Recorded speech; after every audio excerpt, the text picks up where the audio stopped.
Hello, this is Mel, your friendly neighborhood struggling author, if you must. It's true. I'm really struggling. I need that deal already. Anyway, I'm gonna give you an update of basically my day so far. What day is this? This is Sunday. Okay. The days and the week, well, they just blend together these days. But did you know that, I've been saying this forever, the days of the week arbitrary. Think about it. There's no reason why our week is divided into 7 days. Absolutely none whatsoever. It's completely arbitrary, and now a pandemic has proven me correct. People can't tell when Saturday is and where Monday starts. Interestingly enough, I used to have this thing, I'm not sure if there's a name for it, where the days of the week had colors. So Sunday was always yellow, which is kind of common sense because the sun, it's yellow. Monday was always blue, and again, I never said this was scientific. Tuesdays were always orange, Wednesdays purple, Thursdays red, Fridays green, Saturdays brown. Again, not scientific and completely perhaps not the point. So what is the point of this recording? Well, I've been mainly reading my own writing short stories for the past couple of attempts to make author reading videos, and I figure I should try to do some other stuff. I could read Shakespeare, but Sir Patrick Stewart, damn you, Picard, he's beaten me to it, and I think he's doing a better job than me, but hey, whatever. I know Shakespeare out of my head, and that's all that matters. Anyway, that's not the point of this. The point of this is I'm going to read to you the description from one of my favorite novels series, probably the one that I usually quote as being my favorite fantasy series ever, Anne Bishop's The Black Jewel series. Now, I picked up this series. If I turn it upside down, will you see it? No, that's just completely silly. You just have to, it doesn't even work.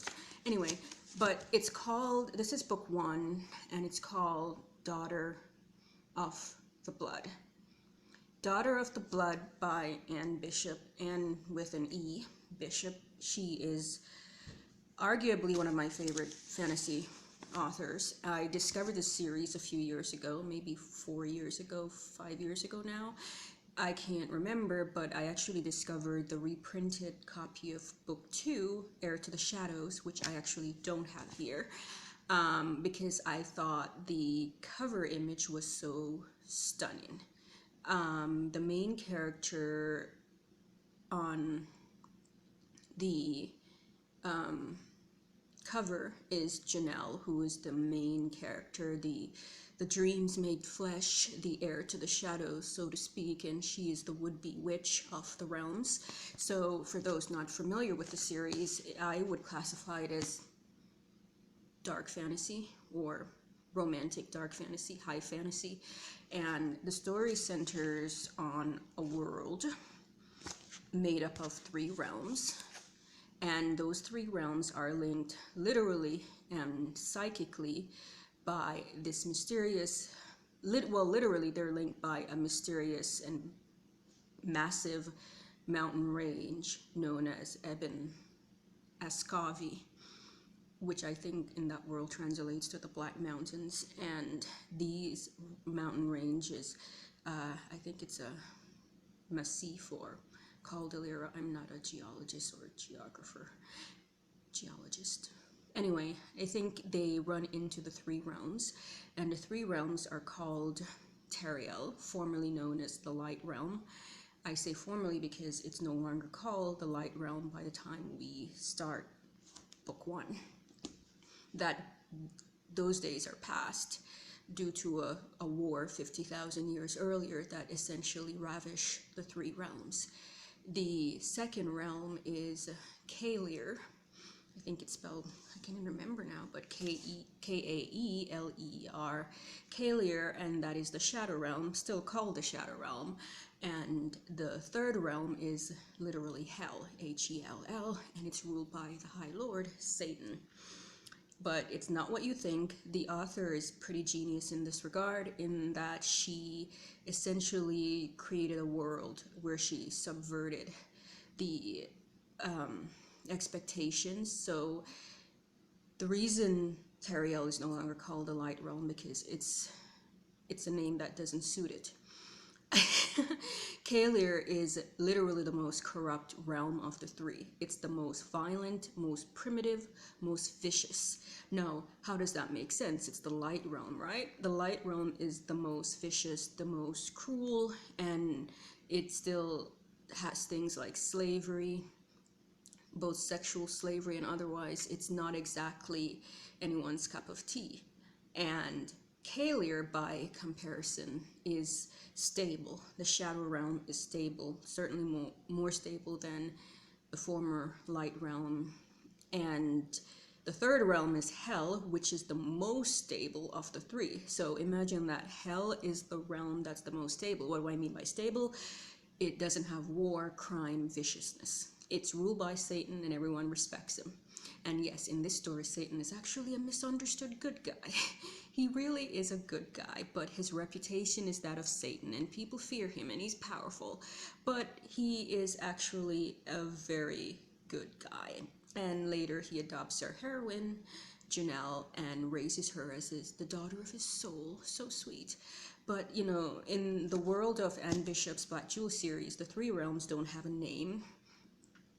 I just like to think of it as Ebon of Scavi, and if it should be given a name, because that's the only link between the three. And Ebon of Scavi is more than a mountain range. At the seat of it is the keep, and the keep is where Witch lives, and Witch is literally the spiritual and power and political leader of the realms, mainly the spiritual. But the story takes place 50,000 years after a war ravaged the realm and destroyed all the powerful witches, and the last witch, Cassandra, is believed to be dead, but it turns out she's actually not dead. She just kind of faked her own death so she could become a guardian, which is my understanding, it's a kind of eternal or immortal religious leader. But she didn't tell her lover, Satan, and he was really hurt by it. Not good. Anyway, she said she did it because she wanted to be around for the next witch. That is to say, she wanted to help bring the next witch into the world. 50,000 years later, there's no witch. Thanks, Cassandra. The realms have deteriorated. Teriel is now under the influence of a high priestess known as Dorothea, and who is also being influenced by Satan's ex-wife, Hecate. And these are the real villains of the story. Hecate, Satan's ex-wife, the self-proclaimed high priestess of hell, even though Satan dumped her ass after, and I kid you not, she literally waged a war against him by pretending to be kidnapped so that he would go to war with her kidnappers, not anticipating that he would take it so seriously. I mean, she was pregnant with his child at the time, and if you keep sending, baby fingers back to your husband, what do you think he's gonna do? Destroy an entire island kingdom. That's why. Triggered a war, and suddenly there's a war waging. And Satan discovered that his ex-wife was behind the whole thing, and that she was never actually kidnapped, but faked her own kidnapping so she and her deadbeat father and brother could swindle him for money. Yeah, I think that merits a divorce. Oh, and their two sons, well, three sons if you include that poor innocent baby whose fingers were removed and subsequently who was killed by his own mother. So Satan lost all three sons. So what else would there be to keep him and Hecate together? Anyway, Satan muses that Hecate was so manipulative that he was shocked that she actually died in the war. So you're wondering, if she's dead, why is she here now influencing this high priestess? Well, in this world, there are creatures known as the demon dead. These are people who are physically dead, but whose psychic energy is so powerful that they do not fade into the darkness. So they just kind of drag their bodies around, and to some extent they're more like vampires or zombies, but they're functional, and as long as they drink a little blood, they can prevent their corpses from deteriorating. But their wounds don't heal. So if they get a neck wound, that's forever, no matter how much blood they drink, and that could be very, very, very, very, very disturbing. You don't want to see it. I don't want to see it. Although I would love to see this book series turn into the next big major thing. Game of Thrones, here is the answer to that shit. Something tell me though they wouldn't make a TV show where one of the good guys is named Satan. I don't think they would do that. But anyway, what is the story about? So in this story, it's a world about, it's a world about, that doesn't make any sense grammatically. Anyway, it's a story about witches, and more specifically, they're known as the Blood Race, hence the title of the first novel, Daughter of the Blood. The blood here in question is the witch blood, and this is the blood that runs through all the powerful people in the realm. There are non-magical folks in the realm, but they made, with the exception of I think book 2, we never hear or see about them, and they're not the dominant group. So the dominant group is the Blood Race, which is comprised of supposedly Hale's 100 ruling families. So Hyle, or Hale, Hayll, is the, I guess it's the dominant race, and the Hylians are the dominant group, but there are two other groups along with the Aryans and the Demlins. The three are known as the long-lived races because they can live to a maximum of 5,000 years. And these three races are pretty much physically indistinguishable from one another, with the exception of some minor aesthetic differences. Like the Demlins and the Hylians are physically the same, except the Demlins are described as being slightly lighter skinned. They are described as having golden or light brown skin, whereas the Hylians are dark skinned, dark brown. And the third group, the Aryans, if the name doesn't already trigger you to what they might look like, the Aryans have wings. They have big, black, sexy wings. Oh, my dear Lucifer, I lust for your majestic black wings. Okay, that's a bit inappropriate. Never mind. Back to what I was saying. So those are the three long-lived races, and they physically look the same, except for what I just told you. The Aryans have black wings, and the Demlins are slightly lighter skinned than both. But that's the only difference between them. And they're all the three long-lived races. There are also short-lived races, such as regular human-like races who live to 120, which is where our heroine comes in. And another thing the author here does that I think is just completely fucking brilliant, pardon my French, but the hero of the story, Janelle, is actually from a short-lived race. Her lifespan is basically the same as ours in the real world, 120. So she's not, from a long-lived race, which I find interesting. But perhaps the most interesting thing about Janelle is she is the main character, as you might be able to tell, because she's on the cover. And two things that are interesting about her. Two things. One is that Janelle, despite being the main character, does not have a POV chapter. I know, how can you get away with that? The main character doesn't tell her own story? No, she doesn't. And I think this is brilliant because she's dreams made flesh, and she's literally, to some extent, the manifestation of the dreams of all the people who wish for a powerful witch to return and take charge of the realms. And she is that manifestation, and she only appears to other people. So there are other main characters, I would say, in this novel, Damon and Lucifer, who are Satan's two ridiculously attractive sons in the prime of their manhood, whatever.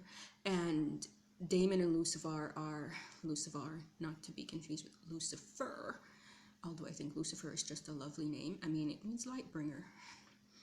Anyway, I think that name can be redeemed. I won't get into it, but I think that's one of those names that we should redeem.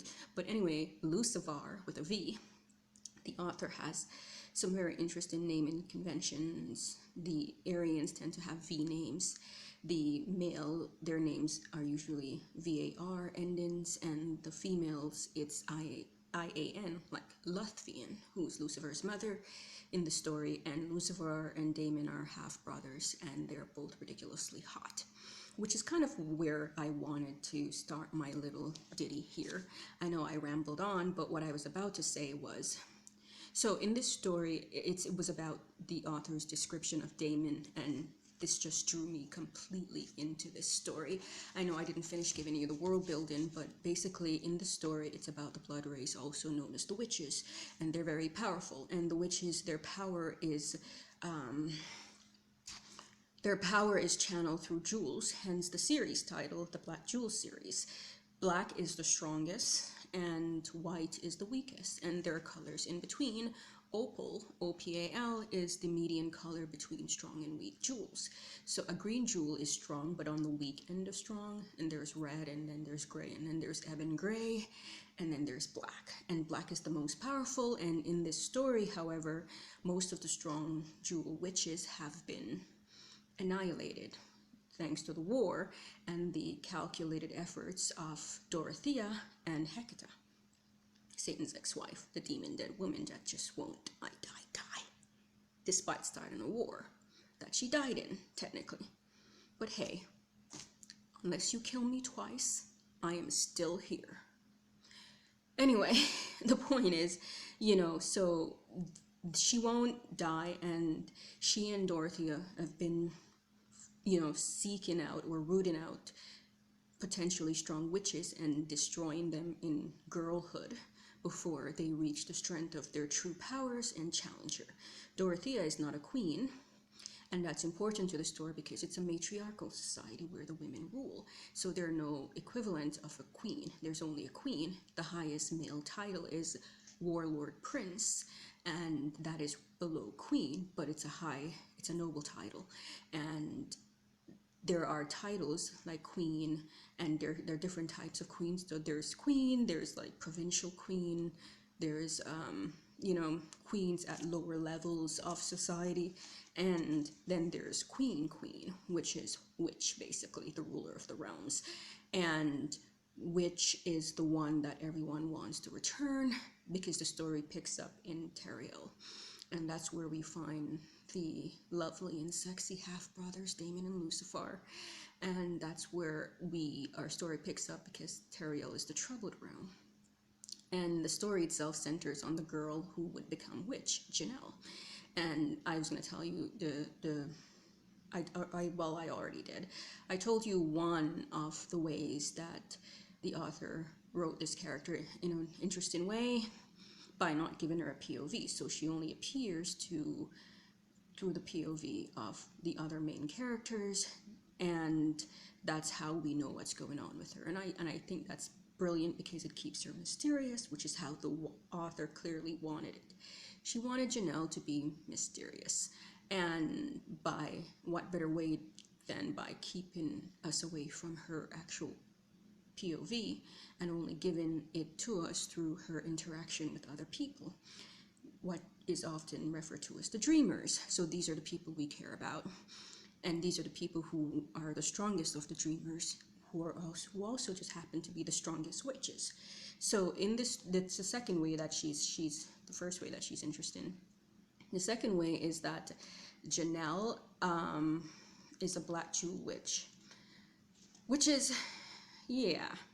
So anyway, before I get to that, I also want to say that Janelle ages throughout the novel. So again, in book 1, which is the old cover, I hadn't gotten the newer cover, although when I bought this copy, they showed me the newer edition, and I thought I was going to get the newer edition cover, and I got the old one.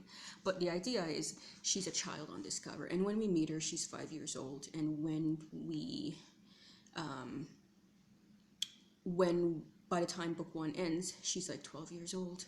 Book 2 picks up when she's about 15, ends when she's about 20, and book 3 picks up again when she's about 25, ends when she's 27, and there are literally 10 books in the series, including the newest book, which I believe is being released or was just recently released in March 2020, or will be released soon, and that will be the 10th book. But spoiler alert, the 9th book basically tells us what happened to Janelle, and just to give you a hint, she's short-lived.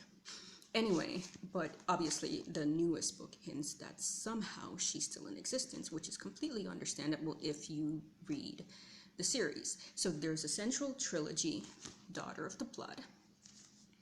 There is the Daughter of the Blood is book 1, and then there is Heir to the Shadows, which is book 2, and then there's Queen of the Darkness, which is book 3. And that's a central trilogy, and those are the 3 books that concern the main characters of the series, and they're like 2 short story collections that I would also recommend. One is Dreams Made Flesh, which kind of gives you the in-between of what happens between the 3 books, and then there's Twilight's Dawn, which just gives you a conclusion to Janelle's story, because quite frankly I didn't like how Queen of the Darkness just kind of abruptly ended without us finding out what her fate was. And then that short story collection, Twilight's Dawn, which again, if you read the novel, will make perfect sense, and it kind of wraps up her story and just serves as an aftermath, a nice little tie-up for the series. And then the author has written other books, and in each of them Janelle and Damon and Lucifer and the gang appear, but they're not the main characters. Those books center around other characters. So if you're just interested in Janelle, or you're in love with them, or you're obsessed with them, hey, what's wrong with obsession, okay? Anyway, the point is, that's another interesting thing the author does with Janelle, where she ages throughout every single book, that there's not a book where she starts and ends the same age, and she gets older throughout the series. So no eternally young, forever young, I want to be forever young. Janelle doesn't really care, and in fact she kind of hates the burden of being witch. Anyway, when we meet Janelle in book 1, she's 5, and by the time book 1 ends, she's about 12. And that's how the author keeps that interesting. But another thing about the society is it's matriarchal. So the women rule. I think I mentioned that already. But darkness is good. I mentioned the situation with Teriel being the light realm, but being the most corrupt and dangerous realm, whereas hell is the most stable, and Kalir, the shadow realm, is somewhere in between. And that's clearly intentional. People say things like Mother Night, may darkness be merciful, and other things about this world is that there's no law against death. And anyway, to get back to, so the story centers around Janelle, the girl who would become witch. She is super powerful, but no one, at least no one in her family, realizes this. They're abusive, they're a little daft, and in fact she's so powerful that they really think that she is special. It sucks when no one sees your potential. It really does. Anyway, Janelle is kind of abused, but she responds to anyone who calls out to her, because she is the Dreams Made Flesh. She is, witch, the girl who would become witch, and the story centers on those who want to play a role in her life, chiefly Satan and his sons, and those who are looking to destroy her, Hecate and Dorothea, because that's what they do. They destroy strong witches because they don't want to be challenged. Dorothea is a priestess of the hourglass, which is kind of the, it's the priesthood, it's the temples and all the rituals and stuff, but she has taken over the role of queen. She's also a pedophile. I'm not joking, and the author has some issues with pedophilia, the treatment of it, mental illness, and abuse, rape, but again, I won't get into those.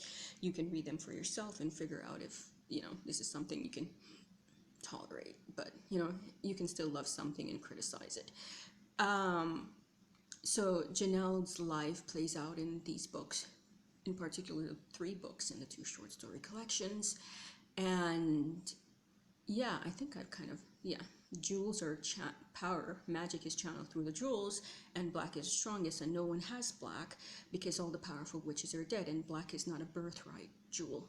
So in the story, you have two jewels. There's the jewel you get at your birthright ceremony. So it's kind of like a communion ceremony where you're given a jewel, and then when you become an adult and you feel like you can handle more power, you go through a second ceremony. I think it's called an ascension ceremony. I could be wrong there, but it's a second ceremony, and you make an offer to the darkness and you get a more powerful jewel, usually by 2 jewel ranks. So in the case of Damon he started out with a red, which is a dark jewel. It's a strong jewel, which is supposed to be impossible, but Damon hides this fact. But he starts with a red jewel, and he made his offer, and although no one knew he did, and he ended up with a black jewel, which is impossible. His brother Lucifer also started with a red, but ended up with ebon gray, and which is right below black. So I think it's red, gray, ebon gray, black. So Damon ascended three ranks, and Lucifer ascended 2. And their father Satan also wears a black jewel, and there's also but they are the only dark jewel people in the entire story, I kid you not. So Damon is the only known person to have a black jewel, his father as well, but his father is not in the living realms. And Lucifer has ebon gray, which is the second most powerful jewel, and they're the only 2 people known to have such powerful jewels. There's another character named Surreal who has a dark jewel. I think she is gray, which is also a strong jewel. But besides them, the strongest ascent jewel that people have is like red. So they're overpowered compared to other people because no one has strong jewels anymore, except for our heroine, Janelle. So Janelle she not only has black birthright jewels, but she has 13 black birthright jewels. What the hell? No one has a black jewel anymore, much less at birth, and she has 13 of them to cut her teeth on, the words that she used. And this is Janelle for you. Janelle is just an overpowered character who doesn't like it, and oh my god, I almost lost you. Sorry, okay, I'm still here, still alive. But yeah, Janelle is an overpowered character, and she has 13 black jewels, and she doesn't like it. And her supporters, Damon, who believes he was born to be her lover, which poses a problem in book 1 because when he meets her, she's like 12 years old, and he's a grown-ass man at the rightful age of 1,800 years old. Yeah, and the author kind of wrote this problem into the story, and there are some issues again that I took with it, but again, you can read that for yourself. Lucifer always just wanted to serve a strong queen, and Satan always wanted a daughter. He had 3 sons with Hecate, and they all ended up dead, although one of them still works for him in hell. And then his other 2 sons he's estranged from, Damon and Lucifer. Damon is his mirror because he looks exactly like him, except more beautiful. Which brings me to really what I wanted to get to, the portion or part of this story that I really wanted to bring your notice to, because when I read this, I was in love. I think I just wanted to read that portion, but I think I'm going to read the first page as well and just end right after the description that I wanted to read to you. So this is actually the prologue, and it takes place in Teriel. Terreille. The author has this thing with the double consonants. Okay, that's not the point. So let's read the prologue. And by the way, this Tersa character is a lovely character. And spoiler alert, I think it's like kind of revealed like right here, not long after this, but she's actually Damon's mom. And Damon kind of knows it, but he kind of doesn't.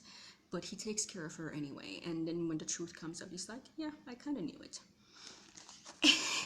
Why doesn't he know who his mom is? Well, when he and Lucifer were children, they were basically taken away.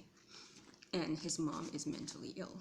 Again, the author has issues with her portrayal of mental illness, but here at the start, Tirsa hasn't completely gone down the rabbit hole yet.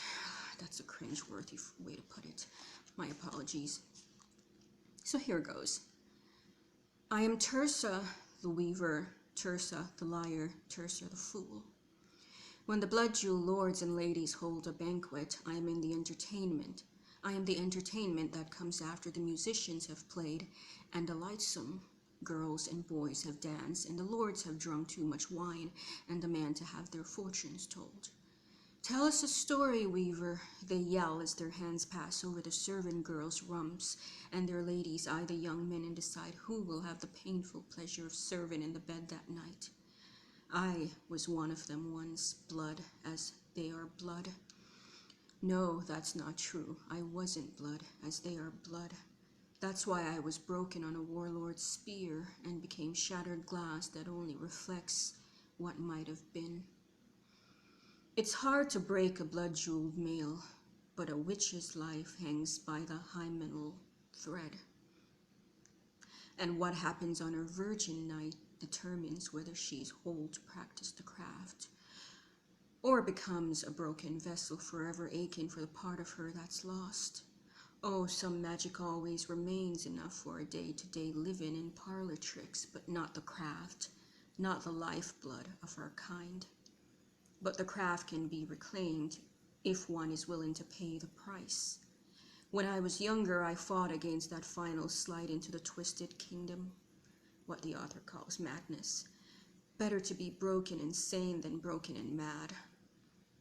Better to see the world and know a tree for a tree, a flower for a flower, rather than to look through gauze at gray and ghostly shapes and see clearly only the shards of oneself. So I thought then. As I shuffled to the low stool, I struggled to stay at the edge of the twisted kingdom and see the physical world clearly one last time. I carefully placed the wooden frame that holds my tangled web, the web of dreams and visions, on the small table near the stool. The lords and ladies expect me to tell their fortunes, and I always have, not by magic, but by keeping my eyes and ears open, and then telling them what they want to hear. Simple, no magic to it. But not tonight. For days now I have heard a strange kind of thunder, a distant calling. Last night I surrendered to madness in order to reclaim my craft as a black widow, a witch of the hourglass covens. Last night I wove a tangled web to see the dreams and visions. Tonight there will be no fortunes. I have the strength to say this only once. I must be sure that those who must hear it are in the room before I speak. I wait, they don't notice. Glasses are filled and refilled as I fight to stay on the edge of the twisted kingdom. Ah, there he is, and this is my favorite part. Ah, there he is, Damon Sadie, from the territory called Hyle. He's beautiful, bitter, cruel. He has a seducer's smile and a body women want to touch and be caressed by. But he's filled with a cold, unquenchable rage. When the ladies talk about his bedroom skills, the words they whisper are excruciating pleasure. I don't doubt he's enough of a sadist to mix pain and pleasure in equal portions. But he's always been kind to me, and it's a small bone of hope that I throw out to him tonight. Still, it's more than anyone has given him. The lords and ladies grow restless. I usually don't take this long to begin my pronouncements. Agitation and annoyance build, but I wait. After tonight, it will make no difference. There's the other one, in the opposite corner of the room. Lucifer Yaslana, the Aryan half-breed from the territory called Escavi. Hyle has no love for Escavi, nor Escavi for Hyle. But Damon and Lucifer are drawn to one another without understanding why, so wound into each other's lives they cannot separate. Uneasy friends, they have fought legendary battles, have destroyed so many cords the blood are afraid to have them together for any length of time. I raise my hands, let them fall into my lap. Damon watches me. Nothing about him has changed, but I know he's waiting, listening. And because he's listening, Lucifer listens too. She's coming. At first they don't realize I've spoken, then the angry murmurs begin when the words are understood. Stupid bitch, someone yells. Tell me who I'll love tonight. What does it matter, I answer. She is coming. The realm of Teriel will be torn apart. By its own foolish greed, those who survive will serve, but few will survive. I'm slipping further from the edge. Tears of frustration spill down my cheeks. Not yet, sweet darkness, not yet, I must say this. Damon kneels beside me, his hands covering mine. I speak to him, only to him, and through him to Lucifer. The blood in Teriel whore the old ways and make mockery of everything we are. I wave my hand to indicate the ones who now rule. They twist things to suit themselves. They dress up and pretend. They twist things. They wear blood jewels but don't understand what it means to be blood. They talk of honor in the darkness, but it's a lie. They honor nothing but their own ambitions. The blood were created to be the caretakers of the realms. That's why we were given our power. That's why we come, and yet are apart from the people in every territory. The perversion of what we are can't go on. The day is coming when the dead will be called in, and the blood will have to answer for what they've become. There are the blood who rule, Thursa, Damon says sadly, who was left to call in this debt. Bastard slaves like me, I'm slipping fast, my nails dig into his hands, drawing blood, but he doesn't pull away. I lower my voice, he strains to hear. The darkness has had a prince for a long, long time. Now the queen is coming. It may take decades, even centuries, but she's coming. I point with my chin at the lords and ladies sitting at the tables. They will be dust by then, but you and the Aryan will be here to serve. Frustration fills his golden eyes. What queen? Who is coming? The living myth, I whisper, dreams made flesh. Dreams made flesh. His shock is replaced instantly by a fierce hunger. You're sure? The room is swirling mist. He's the only thing still in sharp focus. He's the only thing I need. I saw her in the tangled web, Damon. I saw her. I'm too tired to hang on to the real world, but I stubbornly cling to his hands to tell him one last thing. The Aryan, Damon. He glances to Lucifer. What about him? He's your brother. You are your father's sons. I can't hold on anymore and plunge into the madness that's called a twisted kingdom. I fall and fall among the shards of myself. The world spins and shatters. In its fragments I see my one sisters pouring around the tables, frightened and intent, and Damon's hand casually reaching out, as if by accident, destroying the fragile spider silk of my tangled web. It's impossible to reconstruct a tangled web. Teriel's black widows may spend year upon frightened year trying, but in the end it will be in vain. It will not be the same web, and they will not see what I saw. In the gray world above, I hear myself howling with laughter. Far below me in the psychic abyss that is part of the darkness, I hear another howling, one full of joy and pain, rage and celebration. Not just another witch coming, my foolish sisters, but witch. Yeah, isn't that just so freaking brilliant, beautiful? Anyway, I read the part about Damon, although I didn't read the part about his, aristocratic beauty. And that's part of his appeal as well. His beauty is described as aristocratic. And I think that's another one of the author's strong point. But anyway, that is my favorite novel series. I know this has gone on longer than I intended. But I just can't stop ranting about it. I love the author's sophistication in creating this rich world of darkness and intrigue and beauty and all the crazy stuff that goes on there. Anyway, that was my ramble on the Dark Jewel series. I can't believe I missed the section. I could have sworn I would have highlighted it, of Damon being described in all his aristocratic beauty. But that's a phrase the author has used to describe him, which I personally love. Anyway, his coldness, his beauty, all of it. And of course, his half-brother Lucifer. Anyway, that is my ramble on Anne Bishop's The Black Jewel series. And this is just book 1, the old edition, Daughter of the Blood. And book 2 is Heir to the Shadows. I wish I had gone up and grabbed a copy of it, but that was all. I would highly recommend this series, all 10 books, but again, the trilogy, the Sensual trilogy, plus the 2 short stories, and maybe those are all you really need, because these are the most interesting characters in the entire, well, in the series. It's always about Janelle and Damon and Lucifer and Satan and Surreal. Yeah, that's her name. Anyway, let me know what you think if you've read this series, if you feel the same way I do. I mentioned a lot of the things that are problematic to the series, but didn't get into them. Doesn't mean I don't love it, or that I don't know they exist. I'm just saying, I'm not thinking, I acknowledge them, I see them, I still love the book for all its flaws, because I think it's greatly written, and I love the world building, and I love Janelle and Damon and Lucifer and all of them. And this is the type of stuff that inspires me to write dark fantasy.